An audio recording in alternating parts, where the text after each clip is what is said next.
Hey guys, Scott here. Today I want to talk about the surrender option that is being added in a couple of weeks to Dead by Daylight. It was test on the PTB, and I was watching a video of Choi's on it, and it brought to my attention that the way that they actually worded this is kind of disingenuous, because it's not really a surrender system. It's sort of a you can avoid the disconnect penalty system. And when I initially looked at it like that, I was like, oh, that's kind of disingenuous. It's the only way I can put it, the way that they worded it, because they said it very specifically. You can use the surrender option, ending the trial while retaining the blood points they've earned. But it doesn't end the trial. It just lets you as a player leave the match. The trial keeps going. You just turn into a bot in that scenario. So I feel like the way they worded that isn't really accurate to what's actually happening. Just look at it this way. Instead of the leave game button being there, it changes to surrender when you're in a scenario where the game is basically over. So again, I'm not too happy with the way that they worded this. The way they worded this made it seem like it's going to be like, you know, you guys vote to end the match, and then the match is over and it ends. But as we've seen, yeah, that's not the case. The real question is this really a big deal? A lot of people are very, very doomer about this. And the more I looked into it, no, it's not really a big deal at all. In fact, this might actually be even better than a vote system, because a vote system, unfortunately, can be very easily abused by one guy being a dickhead.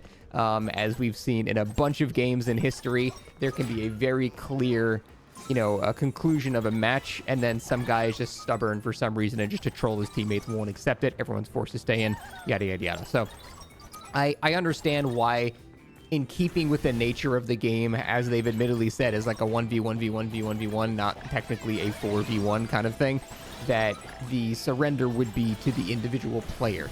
And so there are a lot of concerns from killers, like, you know, I don't want to spend all my matches just going against bots. This allows people to just avoid, you know, the disconnect penalty and stuff like that.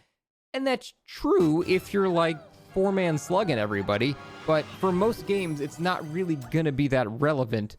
There's another thing, though, that they were kind of not super honest about as well.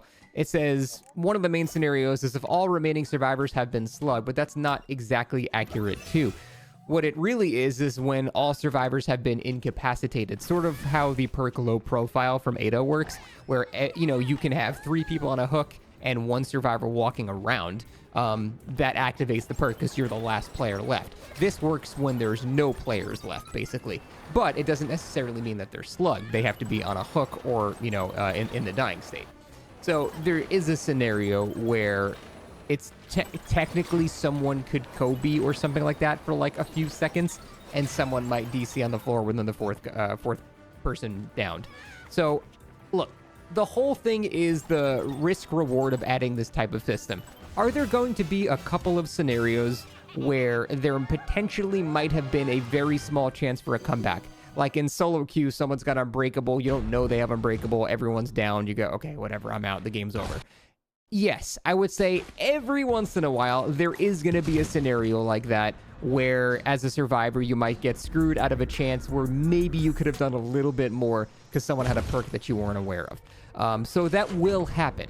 The question is, does that detriment outweigh the benefits of being able to end matches that are obviously already over? And I think absolutely it does not. I think the benefits of this system are far greater than the few fringe scenarios where you might get robbed out of something here.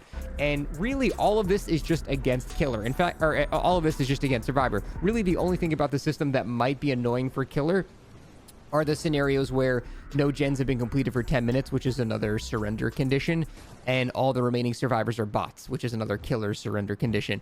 In these scenarios, it doesn't make sense that the killer surrenders. The killer should just win. Instead of having an abandoned game button or a surrender button, it should say quick victory or something like that. Because at that point, the killer obviously has won. They don't need to be punished with a surrender. They won the match. It's kind of ridiculous. Now, some people might want to stay in the match and get their dailies done or get some challenges or get more blood points against the bots and whatever, but you shouldn't be forced to stay there as well. So there should be like a quick victory button.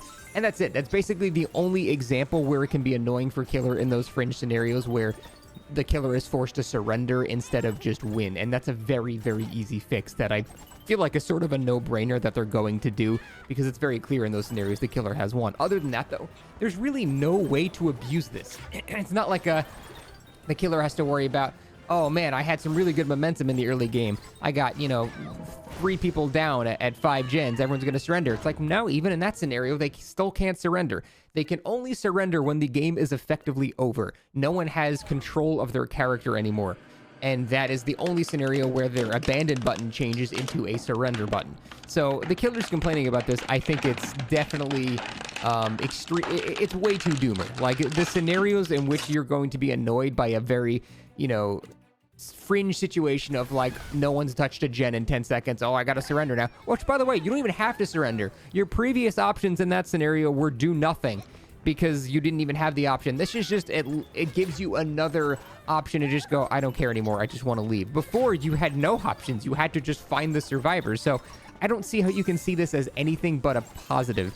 And I think trying to spin this as a negative is, I mean, I'm occasionally doomer about the game too, but there's really not many downsides to this at all.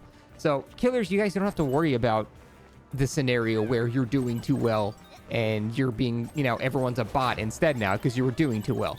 It's not that you were doing too well if the bots appeared because the surrender became a function. It's that you won. You already won the match. And at that point, wanting to subject players to just sit on the ground until you find them and pick it up and hook them, it's almost like crossing into, like, psycho territory where you want the player to feel the misery of being, like, down on the ground there. It's like, dude, you won. Just... whether it's a bot or a player, you're still going to pick them up and throw them on hook or mori them or whatever if they're the last survivor.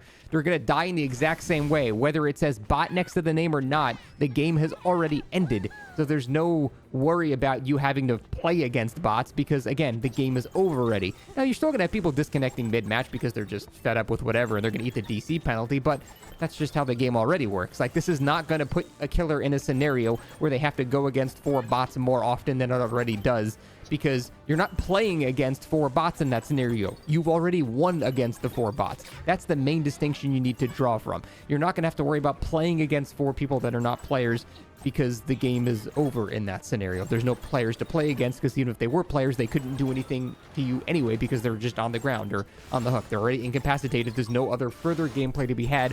Why continue to keep people in these matches when it's already over? So overall, I was a little annoyed that the way that they worded this, like I said, is definitely, it's disingenuous. Like, it doesn't end the trial. There's no vote to end the match. It just ends the trial for you. You are the main character. You're the center of the universe. So, again, initially when I saw that from some YouTube videos, I was like, okay, that's kind of lame of them to word it like that.